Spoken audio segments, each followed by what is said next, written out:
El pintor y su obra.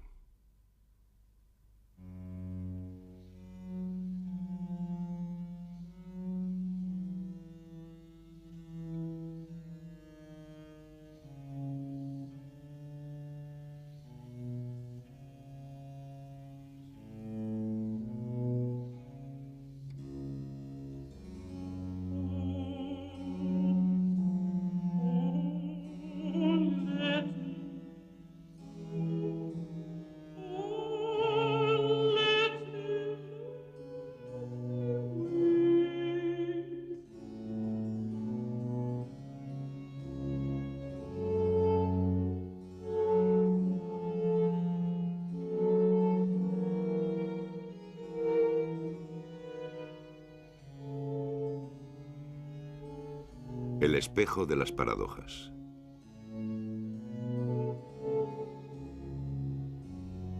Autorretratos.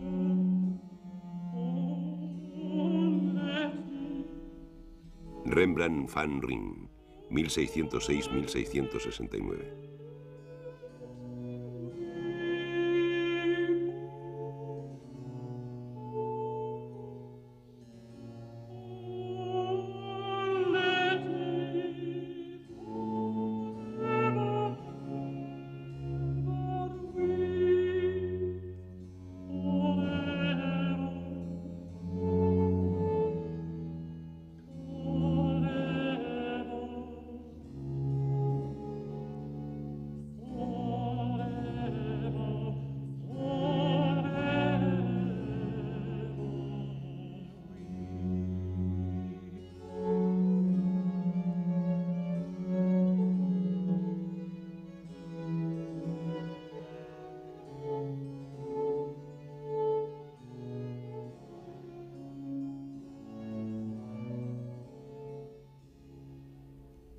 ...1428...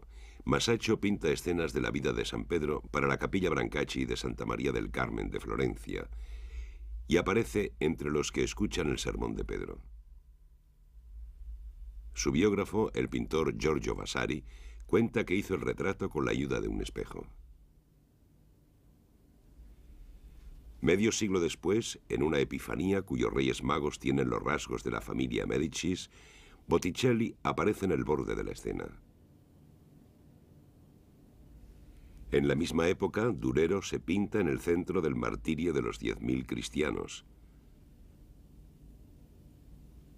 o en el borde de la adoración de la Santa Trinidad.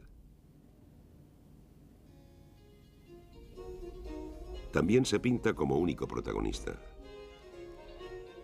En un siglo, el pintor artesano anónimo se ha convertido en un personaje que se codea con los príncipes, osa representarse como ellos y firma sus obras. En el siglo XVI, el autorretrato se convierte en un género con todas las de la ley: Rafael, Parmigianino, Tiziano, Tintoretto. En Rembrandt, el autorretrato fue una actividad constante. Desde los 20 años hasta su muerte a los 63, el pintor dibujó, grabó y pintó su propio rostro cerca de un centenar de veces.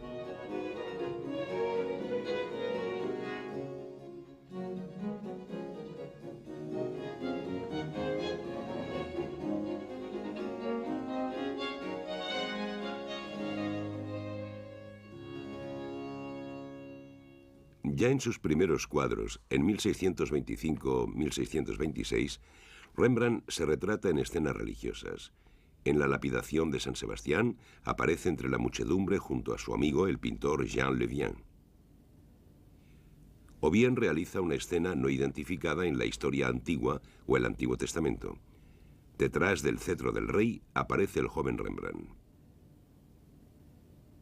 Más tarde, establecido en Ámsterdam y pronto célebre, se retrató con su esposa Saskia en traje renacentista. Rembrandt levanta su vaso riendo ante una mesa servida. El bebedor en una taberna, con una prostituta en las rodillas, ilustra la parábola del hijo pródigo que dilapida su fortuna. También es una forma irónica de ponerse en guardia contra las tentaciones de la riqueza. En la misma época, Rembrandt, inspirándose en Rubens, que por entonces era el pintor más reputado, Pinta el izamiento de la cruz. Se sitúa en el centro, entre los que crucifican a Cristo.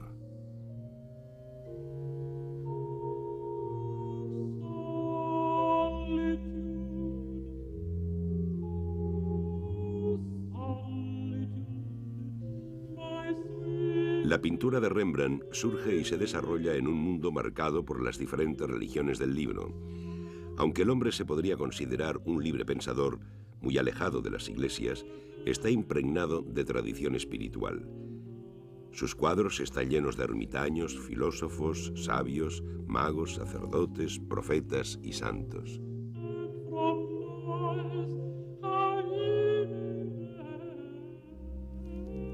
Al igual que estas cohortes de personajes meditativos, el pintor se representa con toda clase de trajes y posturas, pero en una luz especial, tomada de Caravaggio, a la que da un sentido nuevo.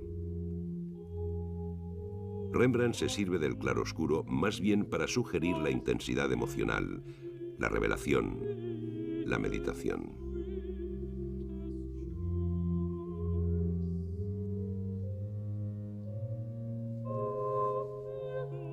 La vanidad, género muy corriente en la época, crea un espacio emblemático. Los objetos están colocados como para formar un relato moral, una cadena de meditación permanente.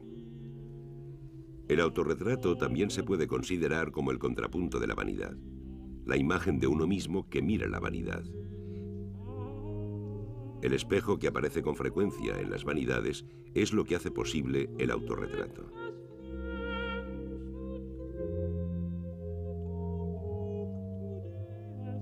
El espejo, que a partir del siglo XIV fue un objeto doméstico corriente, intrigaba a pintores y sabios. Los hombres de ciencia descubrieron en él las paradojas de la simetría y del infinito. Los pintores, las paradojas de la representación y la mirada reflexiva. Un pintor austríaco, Johannes Gumm, contemporáneo de Rembrandt, desvela el artificio. El pintor se sitúa a la vez en el eje del espejo y de la tela. Para observar su propio reflejo, tiene que volver la cabeza y los ojos, y es así como se pinta Gumm.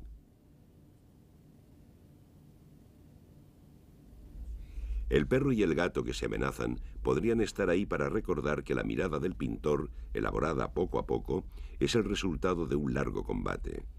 De ahí la frecuente tensión que se percibe en los autorretratos.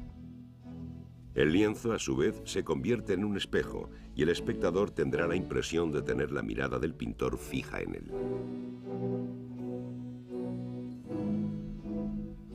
¿El espejo hace verdaderamente parecidos los retratos? Rembrandt fue representado varias veces por sus discípulos, hasta el punto de que durante mucho tiempo esos cuadros le fueron atribuidos. La cara, vista por otros, es muy parecida a la que muestran los autorretratos del pintor, pero no es exactamente parecido, porque, otra paradoja, la imagen reflejada está invertida. El lado izquierdo, pintado tal como es, aparece para el espectador como el lado derecho de una cara que tenga enfrente. Como las caras pocas veces son simétricas, la imagen del autorretrato es engañosa. Si el pintor se muestra trabajando, tiene que afrontar otra consecuencia de esta paradoja. Los diestros llevan la paleta y el bastón en la mano izquierda, mientras que con la derecha manejan el pincel. La imagen en el espejo invierte esta relación. Los pintores clásicos tenían que hacer trampa para transformar la mano izquierda en derecha. La radiografía de un autorretrato de la National Gallery de Londres revela que Rembrandt primero se pintó tal como se veía. Pero luego, el pintor prefirió borrar los instrumentos a parecer zurdo. Más adelante, los pintores no se preocuparon de esto. David, Manet, Van Gogh o Cézanne se pintan tal como se ven, y su mano izquierda se convierte en una mano derecha que sostiene la paleta. Las fotografías demuestran que Cézanne era diestro. Caillebotte, en un autorretrato, expone el fondo tal como lo refleja el espejo. Parece que está pintado con la mano izquierda. Y en el Moulin de la Galette de Renoir, también se ve al revés.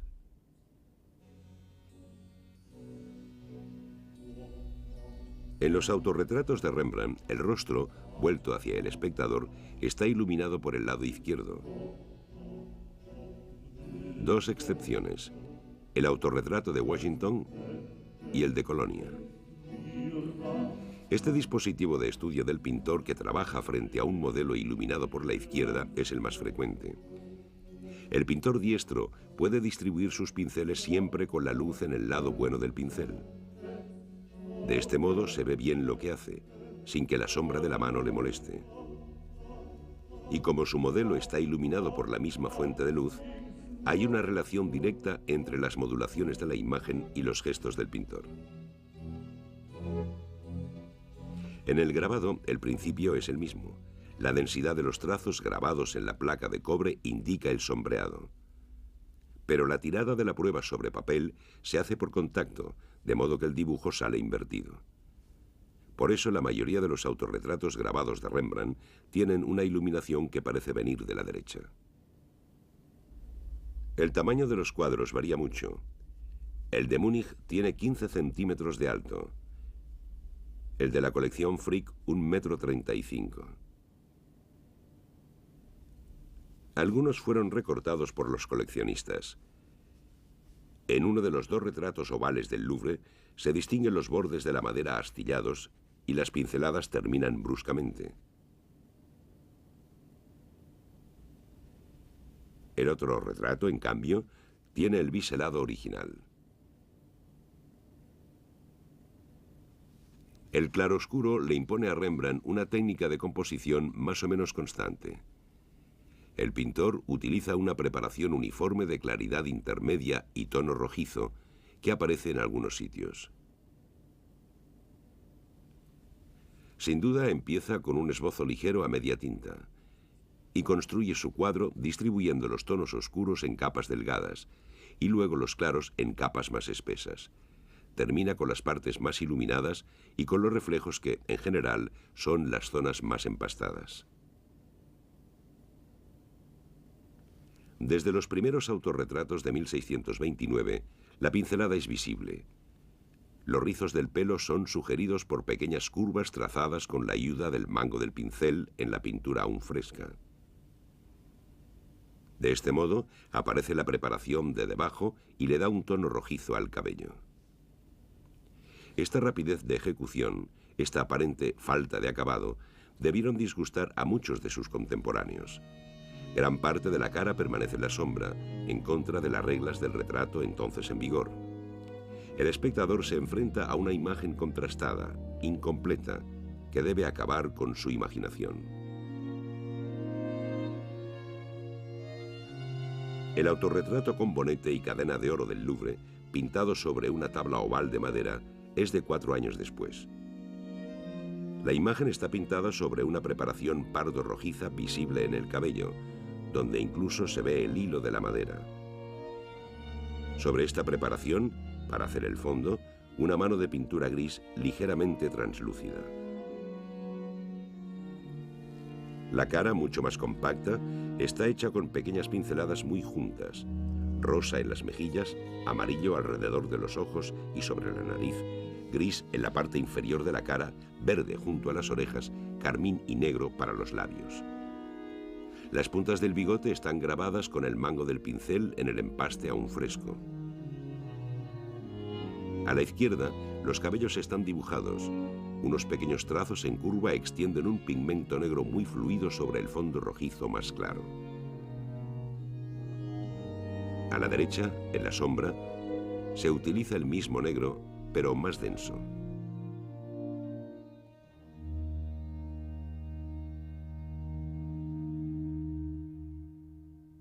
La cadena de oro está recortada con la ayuda de arabescos de ocre.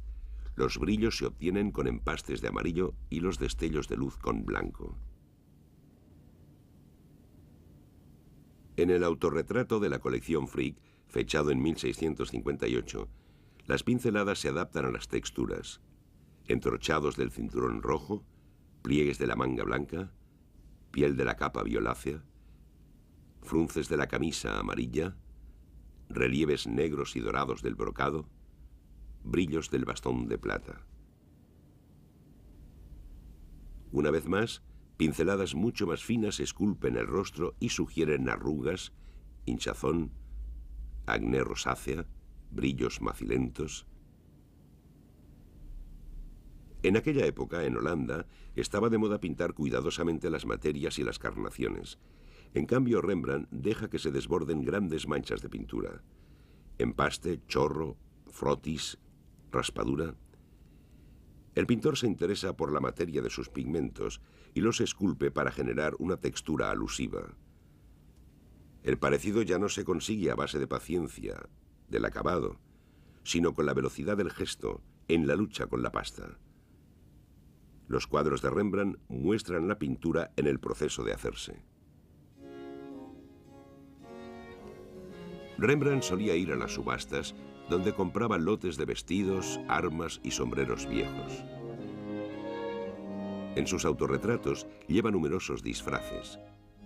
Para varios autores esto denota una personalidad extravagante, pero a menudo los accesorios y las situaciones tienen su explicación.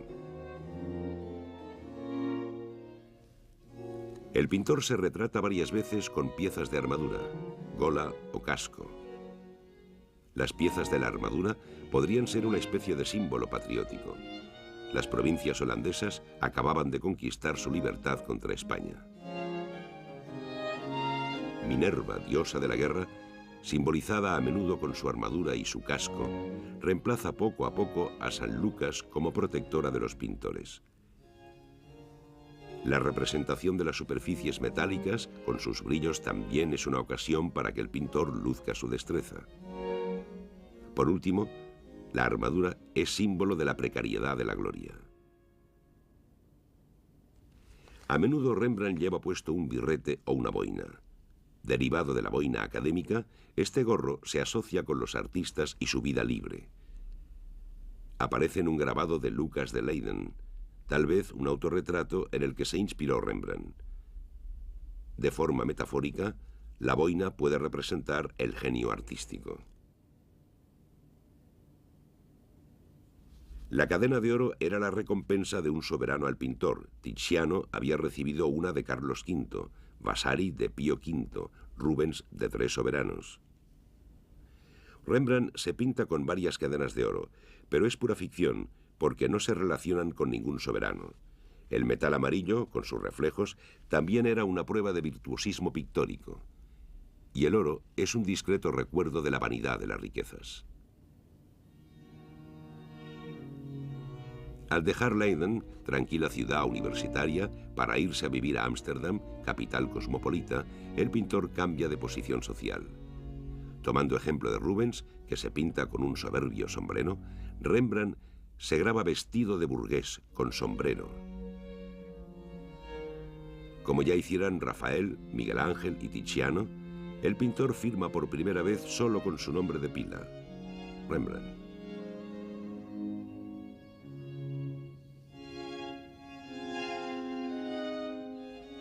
Se pinta a los 34 años con sombrero y traje negro de gorguera, como los que forman su principal clientela. Los contemporáneos de Rembrandt se visten sobriamente de negro, pero a veces les gusta disfrazarse. Muchos de los autorretratos muestran trajes ricos y coloridos a la moda de más de un siglo antes.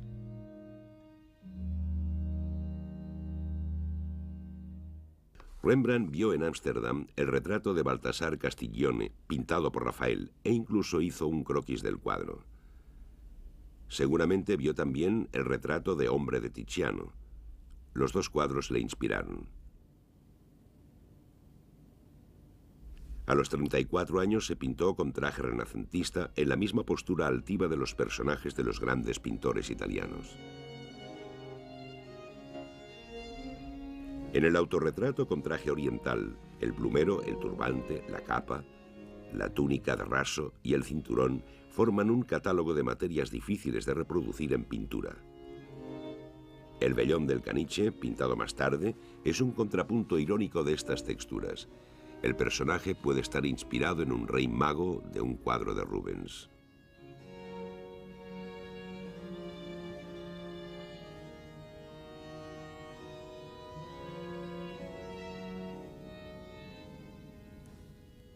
Rembrandt se retrató en sus comienzos en su taller de Leiden frente a una tabla de madera colocada en un caballete. Hasta 26 años después no se volvió a retratar como artista. A partir de 1652, en efecto, en sus autorretratos pintados, uno de los vestidos más frecuentes es un blusón de cuello abierto sujeto con un cinturón.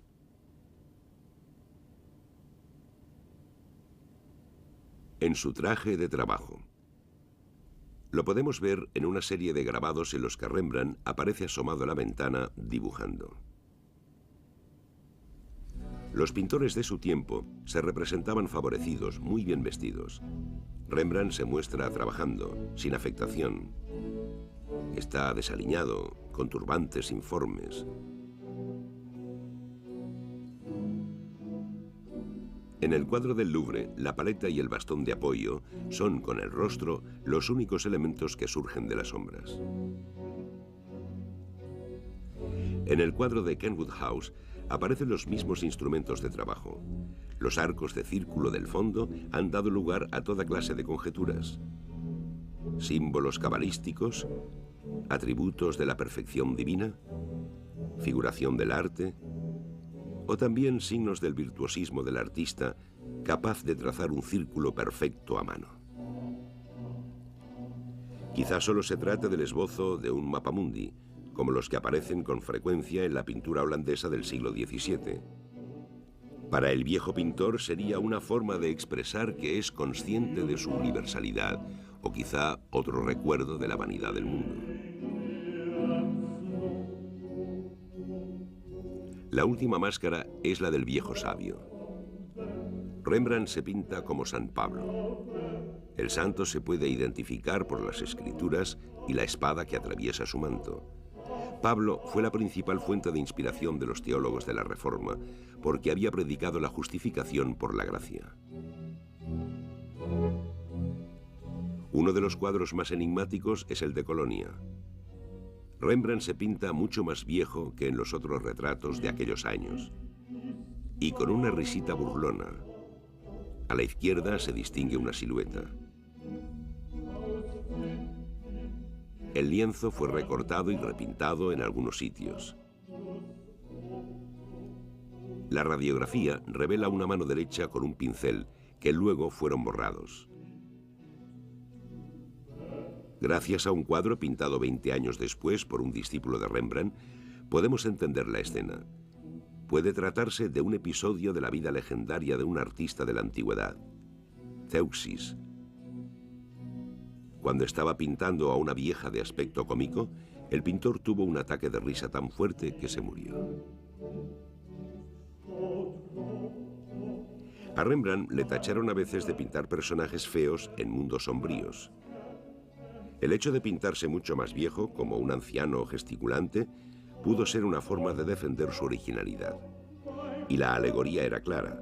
Ante la vejez y la muerte, todos los pintores son iguales. La contemplación de su propio rostro es, en Rembrandt, una meditación sobre los simulacros y la vanidad de la carne. De joven, ensayó consigo mismo la expresión de las emociones. La serie de los autorretratos pinta la historia del rostro. Cabello abundante, rizado, nariz gruesa, cara llena, boca a menudo entreabierta como si le costara respirar. Rembrandt sabe que no es agraciado. Observa los estragos de la edad, de la adolescencia desgreñada a la edad madura triunfante y de la edad madura a la triste decrepitud de la vejez. El trabajo, las vigilias de estudio, los problemas económicos, las desgracias familiares, dibujan ojeras, graban arrugas, esculpen su rostro. Estas metáforas del lenguaje corriente están tomadas del vocabulario del arte. El tiempo hace un trabajo de artista en los rostros humanos. La serie de los autorretratos es tan rigurosa como una lección de anatomía. En sus autorretratos pintados, Rembrandt a menudo tiene los ojos sumidos en la sombra, lo que en su época era señal de un espíritu perturbado y pensativo. El rostro impasible refleja la introspección, la duda, la soledad. el desvelo lúcido y desengañado. En esta repetición obstinada aparece una figura atormentada por el fin del Renacimiento europeo, por la melancolía. La teoría antigua de los 4 temperamentos distinguía entre el sanguíneo, el colérico, el flemático y el melancólico. El poeta y el pintor a menudo estaban tocados por la melancolía, una de las formas del genio. Durero había dado una imagen misteriosa de esta figura alegórica. En vida de Rembrandt, el británico Robert Burton publicó su Anatomía de la melancolía. El Hamlet de Shakespeare, las Magdalenas de Georges de Latour, el Aristóteles pintado por Rembrandt, son otras tantas figuras de la melancolía.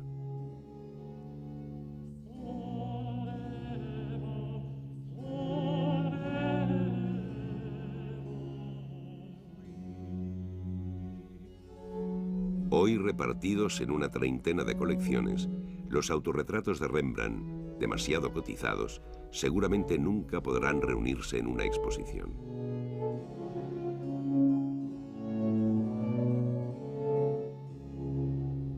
La manipulación artificial de las imágenes nos permite recrear el museo imaginario, seguir el hilo del relato. Porque estos cuadros también son una narración. Cada retrato es un eco de los otros cuadros aún sin terminar.